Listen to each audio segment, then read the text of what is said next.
Hello friends, আবার চলে এলাম তোমাদের সামনে আঁকিবুকির নতুন এপিসোড নিয়ে। প্রথমেই তোমাদের সকলকে জানাই অসংখ্য ধন্যবাদ আমার পাশে থাকার জন্য, আমাকে এতটা সাপোর্ট করার জন্য। আজ প্রথমবার আমি তোমাদের মুখোমুখি। আজ আমি তোমাদের সাথে একটি খুব ইম্পর্টেন্ট বিষয় নিয়ে আলোচনা করব। একটি ড্রয়িংকে সঠিকভাবে দাঁড় করানোর জন্য যে জিনিসটি দরকার সেটি। বন্ধুরা, এই কদিন আমরা যে কটা ক্লাস করলাম সেখানে আমরা কিছু কিছু ইন্ডিভিজুয়াল ড্রয়িংয়ের উপরে, ইন্ডিভিজুয়াল পার্টসের উপরে নজর দিয়েছিলাম। তবে এগুলো তো অ্যাকচুয়াল ছবি নয়, বিশেষ ট্রিক্সগুলো শেখানোর জন্য তোমাদেরকে আমরা এইসব জিনিসগুলো দেখিয়েছিলাম। তবে আজ আমরা যেই জিনিসটার উপরে নজর দেব সেটা হলো সম্পূর্ণ আলাদা একটা বিষয়। আজ আমরা কথা বলবো পার্সপেক্টিভ লাইন এবং পার্সপেক্টিভ ভিউ, এই দুটোর বিষয়ে। এবং এইটার সাথে রিলেটেড আরেকটি জিনিস, সেটি হলো স্টেশন পয়েন্ট। স্টেশন পয়েন্টটা কী জিনিস সেটা বুঝতে গেলে আগে পার্সপেক্টিভ লাইন এবং পার্সপেক্টিভ ভিউ এটা বুঝতে হবে। বন্ধুরা, এই পুরো বিষয়টি আমি প্র্যাকটিক্যালি করে দেখাবো। তার আগে কিছু কয়েকটা কথা যেগুলো বলার না বললেই নয়, সেই কথাগুলো বলার জন্য আজকে আমি মুখোমুখি। তো সেই কথাগুলো আমি প্রথমে বলে নিই। বন্ধুরা, সবসময় একটা জিনিস মাথায় রাখবে, ছবি সবসময় কিন্তু একটি সাবজেক্টের উপর নির্ভর করে। যে কোনো ছবির একটা সাবজেক্ট থাকে। যখন আমরা বাচ্চাদের কোনো ড্রয়িং শেখাই তখন ইন্ডিভিজুয়াল কিছু কিছু ছোটো ছোটো ড্রয়িং করে শেখাই ঠিকই, তবে সেইগুলো দিয়ে যাতে পরবর্তী সময় একটা সিনারি তৈরি করা যায় সেগুলো দিয়ে খেয়াল রাখি। তার জন্য আমরা সেইভাবে ড্রয়িংগুলো করি। তা যে কোনো ছবি যখন আমরা করব তার একটা সাবজেক্ট হবে। সেটা যে কোনো ছবিতে যে কোনো সাবজেক্ট হতে পারে। মনে করো একটা ল্যান্ডস্কেপ করছি আমরা, ল্যান্ডস্কেপের মধ্যে যে কোনো একটা জিনিসকে আমরা বেস করে ছবিটা করব। ধরো একটা কোনো বউ কলসি কাঁখে নিয়ে পুকুর পাড়ে যাচ্ছে, এটা আমার সিনারিটা। এখানে বউটা যাচ্ছে, এটা কিন্তু ছবিটার সাবজেক্ট। ওই সাবজেক্টটাকেই আমরা সবসময় ফোকাস করব এবং বাইরের টোটালটা আলাদা থাকবে। তো যে কোনো ছবির একটা করে সাবজেক্ট থাকে, সেটা সবসময় মাথায় রাখবে। যেগুলো পোর্ট্রেট হয়, পোর্ট্রেটের ক্ষেত্রে পোর্ট্রেটটাই একটা সাবজেক্ট। কোনো একটা মানুষের ফেস হচ্ছে, সেটাই একটা সাবজেক্ট। ওকে, তো উইদাউট সাবজেক্ট কিন্তু কোনো ছবি সেভাবে হয় না, নর্মাল কোনো ছবি হয় না।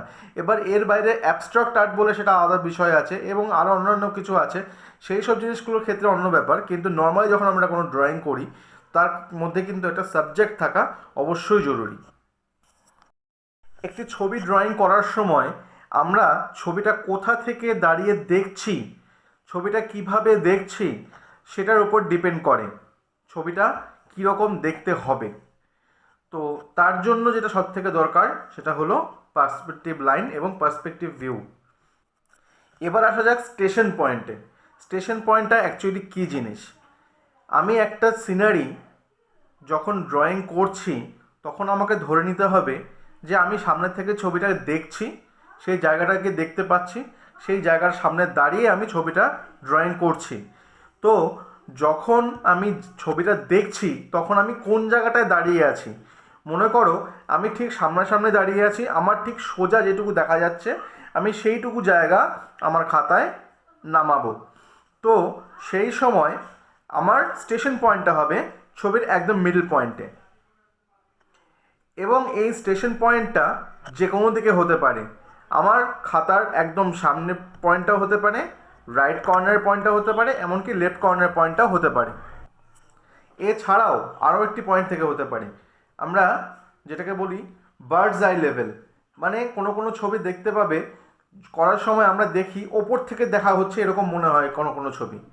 তো সেই সব ছবির ক্ষেত্রে সেটাকে বলা হয় বার্ডস আই লেভেল। এক্ষেত্রে একটা ছোট্ট একটা এক্সাম্পল দিলে তোমরা অনেকটা ব্যাপারটা বুঝতে পারবে।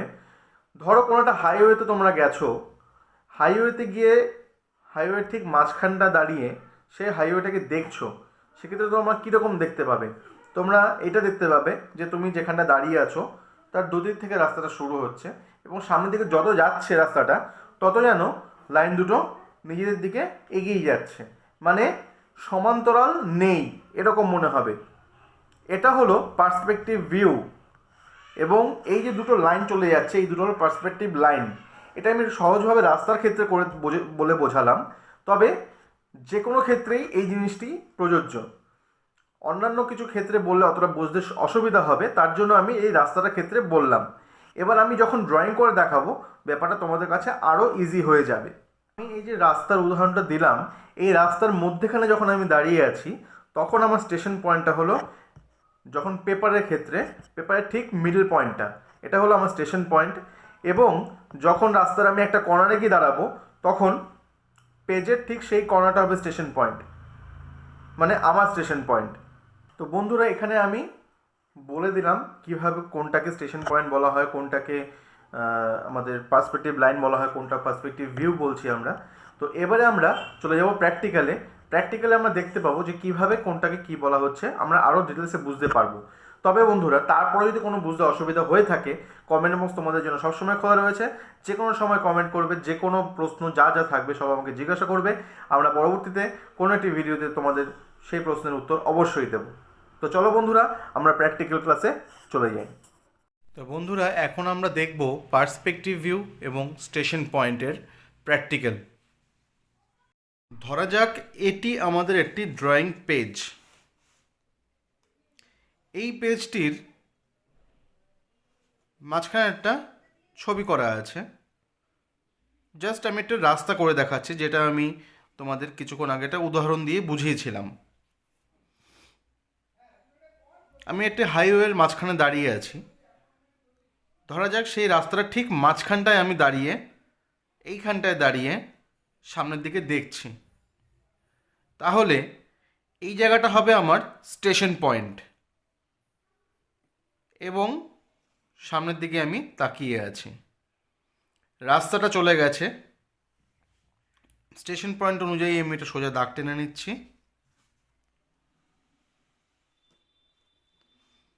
এবার সোজা রাস্তাটা গেছে, আমি ধরে নিলাম রাস্তার এন্ড এখানে, মানে এতটা দূর পর্যন্ত আমি দেখতে পাচ্ছি। তাহলে আমি রাস্তাটা কিভাবে দেখতে পাবো?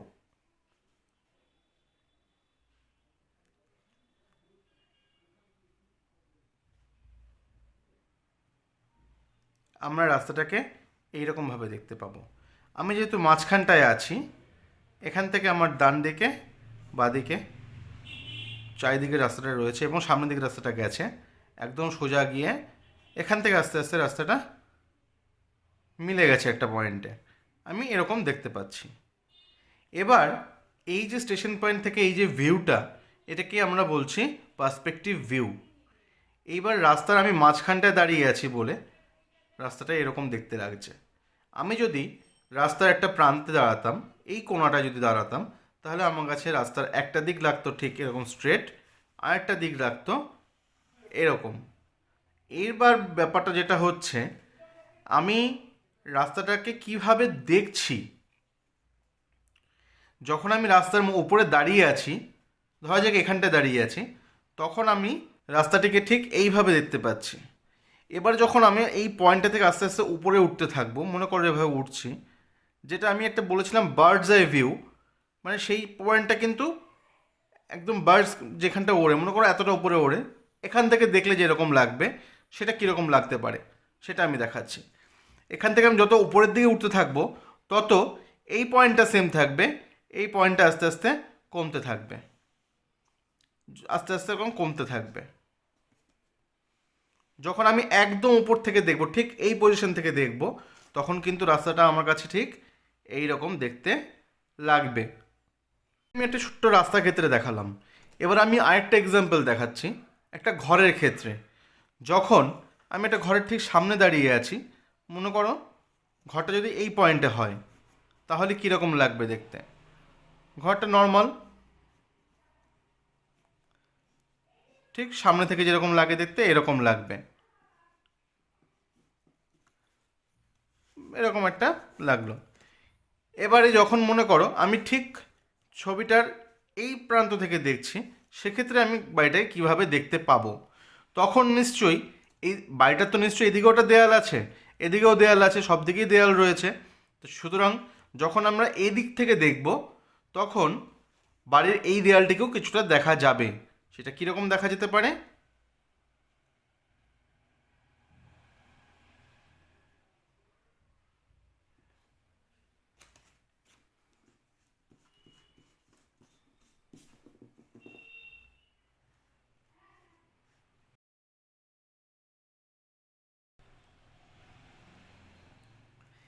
এই ফ্রন্ট দেয়ালটা তখন এরকম লাগবে দেখতে আমার কাছে, যেহেতু আমি তখন কর্নার থেকে দেখছি।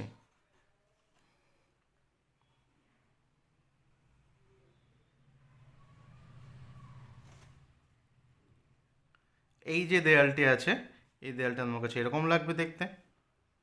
সেম টু সেম যদি আমরা বাড়িটা এদিক থেকে দেখি, তখন